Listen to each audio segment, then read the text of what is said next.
Watched everyone that spoke come out and they all had some cool thing that they did. Tôi nhìn các lãnh đạo lên trên sân khấu và có những động tác để mà biểu diễn ở trên này. And they're putting in a lot of energy and you're putting in a lot of energy. Họ đưa ra rất nhiều năng lượng và các bạn cũng trao lại rất nhiều năng lượng.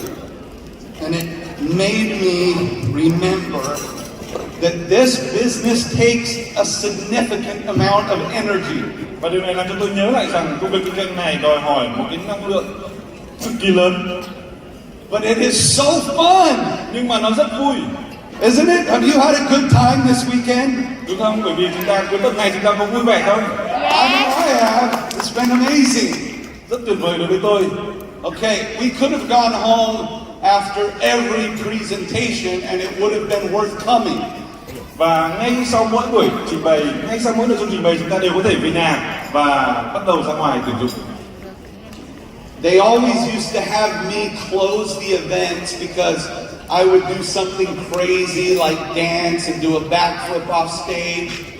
Và họ thường xuyên mời tôi và kết thúc sự kiện bởi vì tôi luôn luôn năng động, tôi nhảy nhót và tôi nhảy chạy xuống dưới tận đáy khán phòng. I always had crazy energy. Lúc đó năng lượng của tôi hết sức là điên rồ. And one time I was doing a round off backflip. You know what that is? Và một lần tôi chạy thì tôi phải bật ngửa luôn. And I fell off the stage. Và tôi ngã nhào xuống dưới sân khấu. Too much energy. Quá nhiều năng lượng mà. I split my pants. Lúc đó thì rách cả quần luôn. And I ended up finishing the presentation with my jacket wrapped around my waist. Và lúc đó phải So lấy that my cái áo, bum wasn't hanging out. lấy cái áo quấn quanh quần không là hở hết. Hey, look. There are so many of you in the room that I've had the honor of taking pictures with or signing or giving you a hug. Và rất nhiều anh chị em ở trong khán phòng này mà tôi có cái cơ hội được ôm, được chụp ảnh cùng và được ký tên ở trong cái cuốn sổ. But there's so many more that I haven't been able to do that with. Nhưng mà vẫn còn nhiều người mà tôi chưa có cơ hội được gặp gỡ. I want you to know there was actually a group this morning. I was going to the gym and I had to say no, I don't have time. Và lúc này buổi sáng thì tôi cần phải tập gym và mọi người nói rằng phải đến nhưng mà tôi nói rằng tôi không có thời gian. Please forgive me. Hãy tha thứ cho tôi. I don't like saying no. Tôi rất là không thích khi phải từ chối. I wish I had unlimited time because I would love to spend that with each one of you. Tôi ước gì tôi có vô hạn về thời gian vì tôi rất là muốn dành thời gian cho các bạn khi mà buổi sáng nay các bạn mời tôi tập gym cùng. If you really want a picture with me, nếu các bạn thực sự muốn chụp ảnh cùng với tôi and you want to spend time together, và muốn dành thời gian cùng với nhau, I would love that. tôi rất là thích điều đó. Become a team elite and you'll have more of me than you want to spend time with. Các bạn cứ trở thành T11 đi, các bạn sẽ có nhiều thời gian của tôi hơn. I can't wait to do that together. Không thể nào mong chờ những ngày các bạn trở thành T11 đâu. And you're invited to my home too at that point. Regardless, we're all a family. You can come to my home. People that have visited the United States know that. You can come to Troy's home and have fun.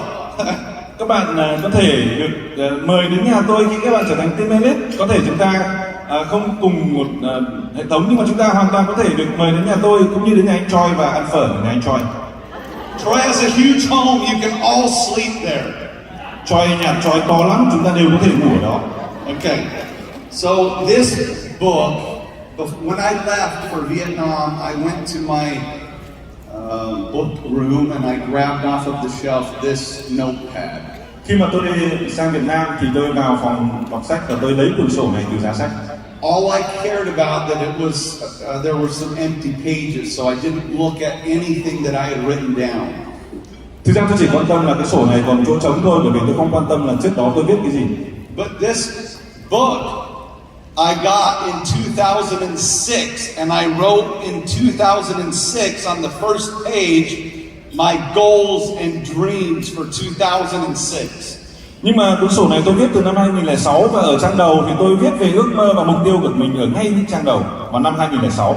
And it's so interesting to see in 2006 what Kenton was motivated by and what he wanted to work for. Và rất là thú vị khi mà nhìn cái phiên bản anh Kenton năm 2006 mong muốn đạt được. I hope all of you are taking good records. You're writing in a journal. You're doing something to record your journey. Và tôi rất là khuyến khích các bạn khi mà các bạn viết lại cái hành trình của mình, viết lại nhật ký của mình. Yeah, I won't tell you the first goal. It was okay. I made Tôi sẽ không nói với các bạn mục tiêu đầu Okay, tiên đâu. I have some questions that I've written down, and this is how I wish to close the event. Và tôi đã viết ra một số những cái câu hỏi mà tôi dùng để mà kết thúc cái chương trình ngày hôm nay. My first question Câu hỏi đầu tiên is, have you made a decision? là bạn đã ra quyết định chưa? One of the leaders came to take a picture with me, and I asked her how the weekend was. Một trong những người lãnh đạo đến tôi chụp ảnh và tôi hỏi rằng là cuối tuần vừa rồi của anh thế nào? And she said, I have everything I need. All I need to do now is take action. Và cô ấy nói với tôi rằng là bây giờ em có tất cả mọi thứ rồi, những gì em cần bây giờ chỉ là hành động thôi. And I was so happy to hear that. I thought I can just go home. Và tôi rất là vui khi nghe được điều đó bởi vì tôi chỉ có thể về nhà rồi, tôi được về rồi. It's so true, though. I got so much I need to take action. Rất là đúng bởi vì tôi đã nhận được nhiều rồi và bây giờ tôi phải hành động. So I started thinking to myself, how do you get into action? At least, how does Kenton Worthington move myself into action? Lúc đó ta bắt đầu tự hỏi rằng là vậy thì Kenton ngày xưa đã đưa mình vào trong cái việc hành động như thế nào? And I wrote these 5 things down, and the first one is, have you made a decision? Và lúc đó tôi đã viết ra 5 điều và điều đầu tiên là bạn đã ra quyết định hay chưa? In English and likely Latin or Greek, the word decision or decide means literally to kill off. Và ở tiếng Anh, tiếng Hy Lạp, như tiếng Latin thì cái từ ra quyết định, cái nghĩa đen của nó là giết. It means to cut off, cut out, or kill off a portion of what was. Có nghĩa là cắt đi, xẻo đi một cái gì đó đã từng là của mình. I love how professional this event is. Tôi rất thích cái tính chuyên nghiệp của sự kiện này. I love this, and I would love to come out and talk to all of you and hang out with you here. Tôi rất thích đến từng bàn và trao đổi riêng với từng người. And I want to see your faces, but I know it makes it hard for the camera people. But are you okay if I hang out with you a little bit here? Và tôi biết là hơi khó so với cho camera, nhưng mà thôi các bạn cứ cố gắng nhé. Is that okay? Được không ạ? Okay. What do you need to decide? Vậy thì bạn cần gì để ra quyết định? There are a lot of decisions that we could make, like I'm going to go on the next success trip, or I want to be a ruby or a blue diamond or whatever. Có rất nhiều quyết định chúng ta cần phải ra quyết định, ví dụ như là có thể trở lại cho sách Olympic hay không, lúc nào thì nên ruby, vân vân. But I want to help you make a change similar to one that I made in 2003. Nhưng mà tôi muốn giúp các bạn đưa ra thay đổi giống như tôi đã thực hiện được thay đổi vào năm 2003. I was at a private event. Nathan Ricks was there, and the fastest team elite in the company who became team elite in one day. Và tôi đã ở một cái sự kiện riêng tư và ở đó thì có Nathan Ricks và một người team elite nhanh nhất của công ty và anh ta trở thành team elite trong vòng một ngày thôi. Think about that. One day. Anh nghĩ đi, một ngày. Now, when I say that, he would always correct me and say, "No, I did it in 8 hours." Và khi mà tôi nói điều này thì anh ta luôn nói, không, tôi làm điều này trong 8 tiếng. Wow, impressive. Rất ấn tượng đúng không? Yeah, that's impressive. Rất ấn tượng. That was the person that Nathan Ricks sponsored before he sponsored me. Đó là người mà Nathan đã bảo trợ trước khi ông bảo trợ tôi. So think. Hãy nghĩ xem. I'm his new prodigy, and the last person he recruited was a team elite in 8 hours. Tôi là người mới của ông và cái người mà trước đó ông bảo trợ thì trở thành team elite trong vòng 8 tiếng. Do you know how long it took me to become a team elite? Các bạn biết bao lâu thì tôi trở thành team elite Does không? anyone know? Có ai đó biết không?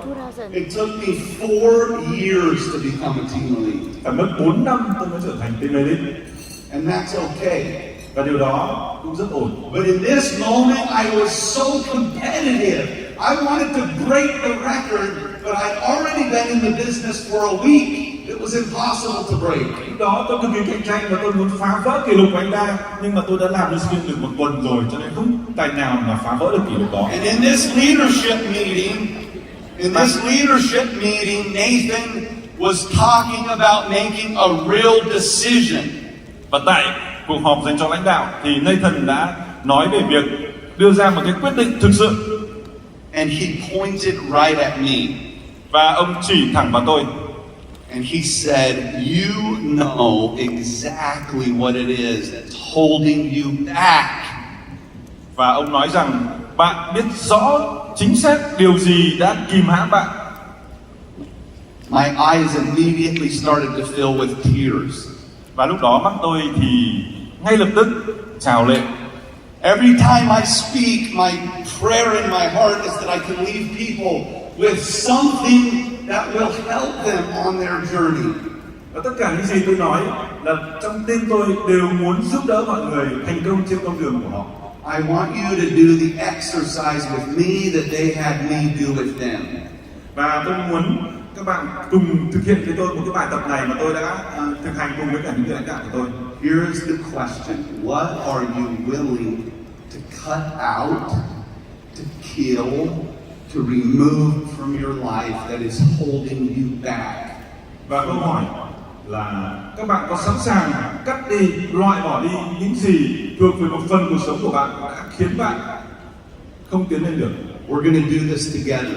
Chúng ta hãy cùng làm với This nhau. is an exercise. Đây chính là một bài tập. I want you to close your eyes. Hãy nhắm mắt lại. I want you to take a deep breath in with your nose. Hãy hít sâu vào bằng mũi. And out through your mouth. And Thở ra bằng miệng. I want you to ask your heart, not your mind. Hãy hỏi trái tim của mình chứ không phải hỏi trí óc của mình. You know, our mind is an excuse factory. Và cái trí não của chúng ta, tôi biết chỉ là một cái nhà máy tạo ra những viện cớ thôi. Isn't it true? Có đúng không? I write down the goal and then all the excuses, but you're too fat. Sorry, pal.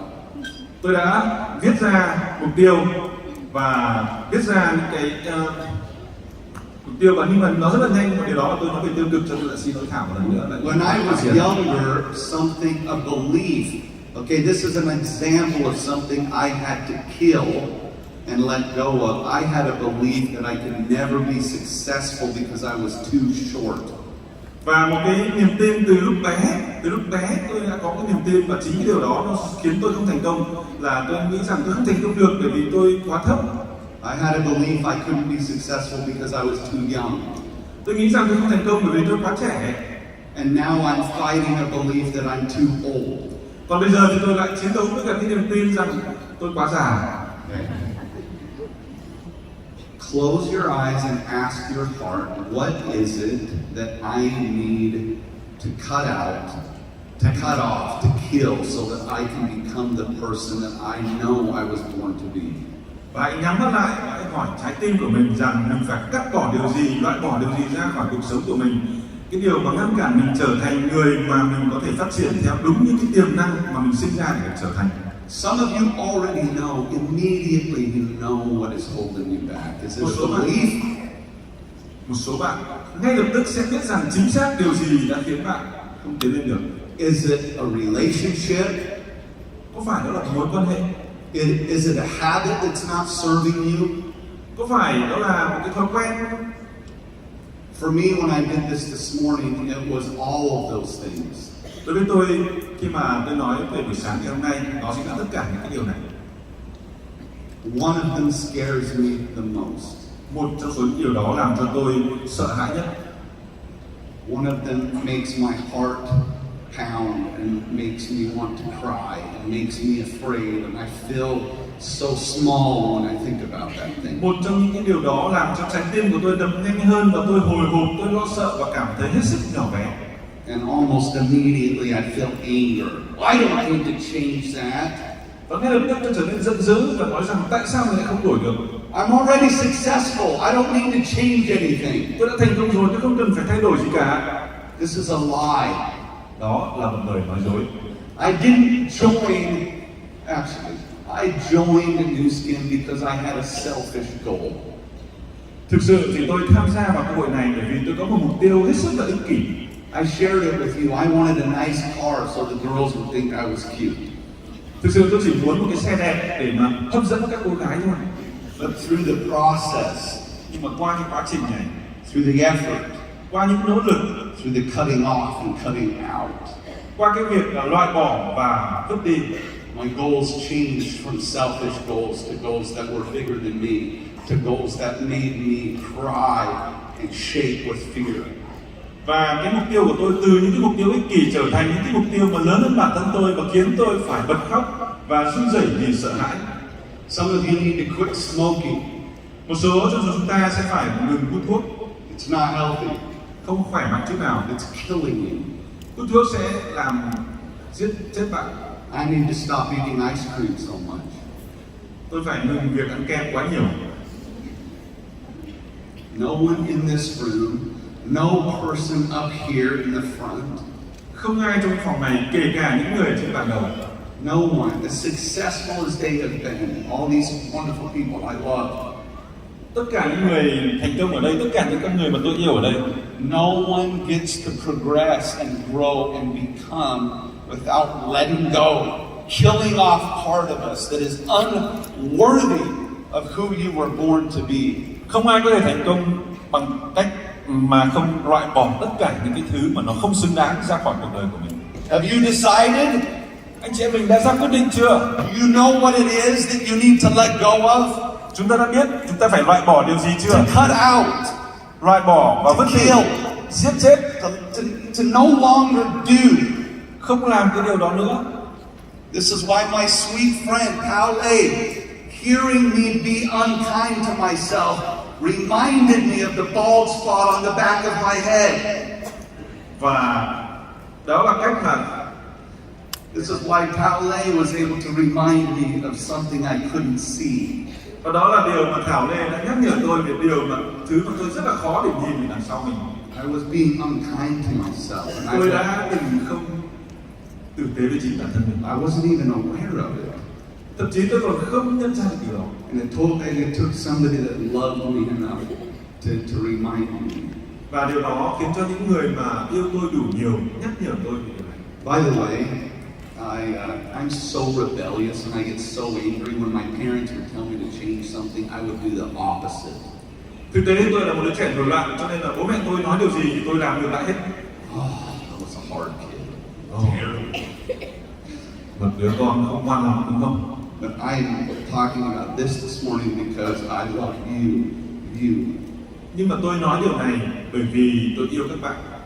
I don't care what it is, but there's something you inspired me to change my life. Tôi không biết đó là gì, nhưng mà một số điều về bạn đã truyền cảm hứng cho tôi, làm cho tôi thay đổi cuộc sống. And all of these beautiful people that spoke this weekend give me courage to be able to cut off and kill and leave behind that part of me that is not worthy for who I was born to be. Tất cả những chia sẻ của những người diễn giả, những người bạn rất là tuyệt vời ở đây đã khiến cho tôi, đem lại cho tôi một cái sự dũng cảm để tôi loại bỏ cái phần mà không xứng đáng ra khỏi con người của tôi. Give my translator a huge round of applause. I wish I was like Troy and I spoke awesome Vietnamese, but I don't. Tức gì tôi giống như anh Choi giỏi tiếng Việt nhưng mà khó quá. Do you have it written down? Chúng ta đã viết xuống chưa? Now we'll move fast through these next few, okay? Bây giờ chúng ta sẽ sang điểm tiếp theo. Do you now have a plan? Các bạn đã có một kế hoạch chưa? If you feel like you can't move, it's likely because you haven't done step one, which is to cut out and to kill and to make a decision. Nếu như chúng ta cảm giác là chúng ta không tiến lên được, là có thể chúng ta chưa loại bỏ đi những cái phần mà nó không xứng đáng. But social science shows that once you've decided, you have to have a clear plan. Nhưng mà khoa học xã hội đã chứng minh khi mà chúng ta đã ra quyết định rồi, để mà có thể làm được chúng ta phải có một cái kế hoạch rõ ràng. Consult with your upline. Hãy tham vấn tuyến trên của mình. Share your goals and dreams with people that you love and trust. Chia sẻ ước mơ và mục tiêu của mình với những người thân yêu mà chúng ta tin tưởng. Build a detailed plan, including what, when, why, where, and how. Làm ra một cái kế hoạch thật là chi tiết, bao gồm làm gì, ở đâu, với ai, như thế nào, lúc nào. By when will I let go of this? Khi nào tôi sẽ loại bỏ cái điều đó? Question 3, Câu hỏi số 3, which is likely where all of us need to be right now. có thể tất cả chúng ta đều cần câu hỏi này tại thời điểm này. Are you ready to take action? Chúng ta đã sẵn sàng hành động chưa? I learned this from Tony Robbins. Tôi học điều này từ Tony Robbins. This changed my life. Điều này đã thay đổi cuộc sống của tôi. He said that when you make a decision, Ông nói rằng khi bạn ra quyết định, if you will immediately, physiologically, with your body, take some action, cơ thể của bạn ngay lập tức sẽ hành động. it will take that decision and that plan and it will make it part of you. Cơ thể của bạn sẽ ra quyết định, hành động và khiến cho điều đó trở thành một phần của chính bạn. Here's how that used to work for me. I want to lose weight and get in shape. I write it down. I committed it.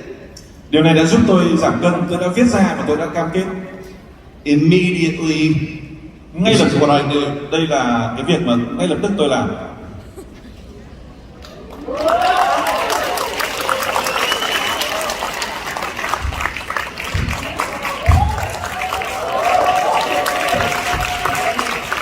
So we're going to do it right now together, because if you leave here without taking some significant action, we will have lost the moment. Vậy thì chúng ta hãy cùng nhau thực hiện hành động ngay tại thời điểm này, bởi vì chúng ta rời đi mà không hành động thì chúng ta sẽ đánh mất cái khoảnh khắc đó. We cannot lose this moment. Đừng đánh mất khoảnh khắc này. You're here. You're not with your family and your dog, and you're not at your job, and you're not filled with worry and concern of your life. Chúng ta đang ở đây chứ không phải là chúng ta đang ở nhà với gia đình hay là công việc hay là thú cưng của mình. Chúng ta không lo lắng về cuộc sống, không lo lắng về công việc. Hopefully all of you know what must be cut out, changed, killed, so that you can move forward.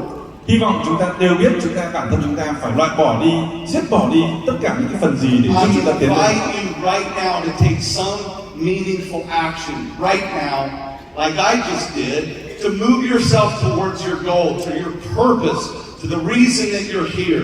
Ngay bây giờ tôi mời các bạn thực hiện ngay một cái hành động để chúng ta có thể tiến lên phía trước, giống như tôi vừa làm, để chúng ta có thể đạt And được mục tiêu của mình. as we practice this very quickly, I want you to do something for New Skin, because likely most of you are here because you want to earn money and be successful with New Skin. Is that true? Chúng ta làm điều này bởi vì chúng ta muốn thành công với cả Nu Skin, đúng không? Bởi vì chúng ta ở đây là chúng ta muốn có thu nhập tốt hơn với Nu Skin, đúng không? You want to go on the success trip? Chúng ta có muốn You want to come được to đi, some of the Blue Diamond trips and the Team Elite trips? chúng ta có muốn được đi những chuyến du lịch tưởng thưởng của Blue Diamond, của T11 không? Okay, let's take some meaningful action right now. We're going to take 1 minute, Hãy cùng nhau thực hiện một hành động có ý nghĩa và chúng ta sẽ có 1 phút. and I want you to write or to DM or to text, however you do it, the one person in your mind right now that you knew should have been here with you, but they are not here. Chúng ta hãy viết, chúng ta hãy nhắn tin, chúng ta hãy làm cách nào đó để mà gửi lời nhắn đến những người mà hiện diện ngay bây giờ trong đầu chúng ta rằng là họ cần phải có mặt ở trong sự kiện như thế này. It might be your wife or your husband or your partner or your friend. Có thể là chồng, vợ, người đối tác hoặc là người bạn. Can you do that? Có thể làm không? Yes. Okay, right now, everybody pull your phones out. Cái việc cớ của chúng ta là gì? This seems like a strange question. Đây dường như là một câu hỏi hết sức là lạ lùng. Likely it may be that thing that you have to kill, that fear. Dường như là đó là một cái nỗi sợ nào đó mà chúng ta cần phải loại bỏ. Will it be a bottle of perennial lotion that showed up and was exploded in the bag? Có thể là một cái lọ dưỡng nào đó mà nó hết hạn ấy mà nó bị nổ ở trong cái ba lô của bạn. Will it be your sponsor? Có thể đó là người bảo trợ của bạn. I've been mad at my sponsor before. Trước đây thì tôi rất là bực bội về người bảo trợ của tôi. I've been frustrated with my sponsor because I was hurting. Thực sự tôi rất là thất vọng với người bảo trợ của tôi bởi vì lúc đó tôi cảm thấy bị tổn thương. I called my sponsor early on. I was negative. He hung up the phone and did not talk to me for 30 days. Tôi gọi điện với giọng điệu tức giận với người bảo trợ của tôi và ông dập điện thoại và ông không nói với tôi trong vòng 30 ngày.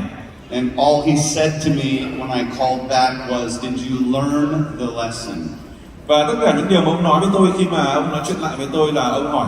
I learned quickly I couldn't be negative with Nathan. Và tôi học được rất là nhanh rằng tôi không thể nào tiêu cực với cả Nathan. So how do you solve problems? Vậy thì bạn giải quyết vấn đề như thế nào? I always went to Nathan with challenges and solutions. Tôi luôn luôn đến với Nathan khi mà cùng với cả thách thức và cùng luôn với sự giải pháp. Just like you, someone on stage many years ago asked me, "What will be your excuse?"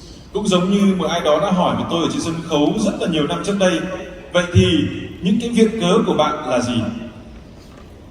And what I wrote down changed my life. Và những gì tôi viết ra đã thay đổi hoàn toàn cuộc sống của tôi. And we printed it on T-shirts, and I toured the world giving my accept no excuses for. Và tôi đã đi in ra trên những cái áo phông và tôi đã đi vòng quanh thế giới để mà chia sẻ. I just killed a $10,000 camera. It's a good thing I have a lot of money. Và cái áo đó nói là không chấp nhận một lời từ chối nào. Don't worry, I'll buy you something better if you want, okay? When they asked me what will be your excuse, in my journal I wrote down in huge capital letters, accept no excuses. Và khi mà họ hỏi tôi, vậy thì viện cớ của anh là gì? Thì tôi đã viết vào trong sổ một bằng chữ cái, bằng chữ hoa rất là to rằng không chấp nhận lời viện cớ. I wrote down, I will accept no excuse from myself. Tôi không chấp nhận một bất cứ viện cớ nào từ chính tôi. I will accept no excuse from others. Tôi không chấp nhận bất cứ viện cớ nào từ những người khác. Oh yeah! Đây, chúng ta nhìn anh Tuấn Anh. Especially lame excuses like I don't have enough time. Look at this, get it if you can. Cái lời viện cớ rất là vớ vẩn rằng tôi không đủ thời gian. What will be your reason? Oh, there's another one. Accept no excuses. Yes! Awesome. Tuyệt vời. Give me my slide. I have my last slide, please. I don't know how to get them on. There you go. See? No excuses. This is what I looked like back then. Đây, trước đây thì tôi trông như thế này đây. This is the last slide. I want you to remember this. Và đây là slide cuối cùng mà tôi muốn chúng ta Now you translate this. This is so important. This is all I wanted to leave people with the whole weekend. The whole reason I flew 40 hours to come to Vietnam. Đây chính là lý do mà tôi muốn đến đây và tất cả những lý do mà tôi đến Việt Nam. Lý do mà tôi ở đây cuối tuần ngày hôm nay. I believe New Skin is better with me. Tôi tin tưởng rằng New Skin tốt hơn cùng với tôi. Do you agree? Các bạn có đồng ý không? Yes.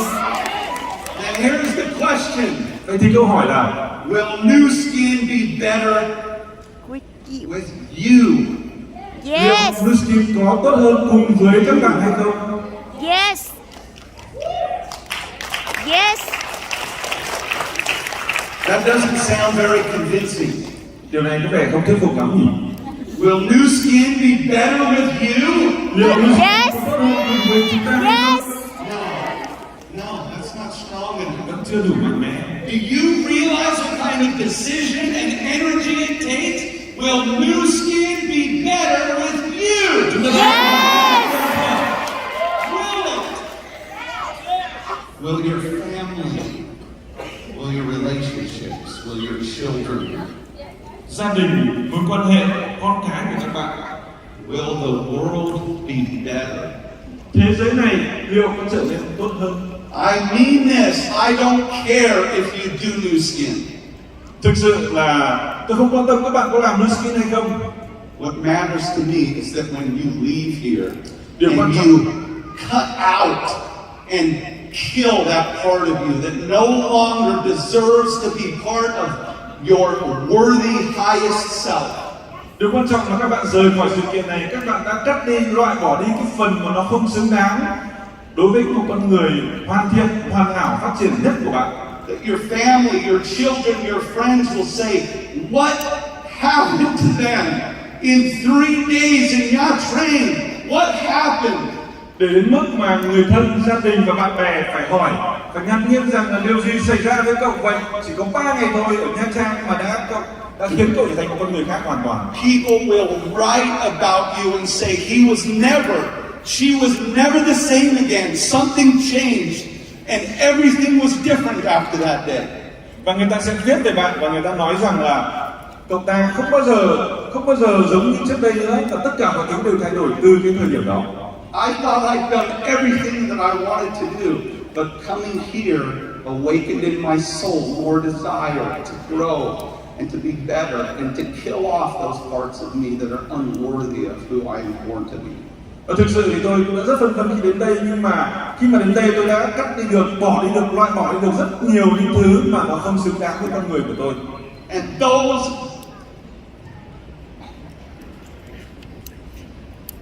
And that's what I want for you. Và đó là những gì mà tôi muốn cho tất cả chúng ta. Have you decided? Chúng ta đã ra quyết định chưa? Yes. You skin better with you. Yes. Sẽ có được với các bạn không? World better with you. Thế giới có cùng với chúng ta hay không?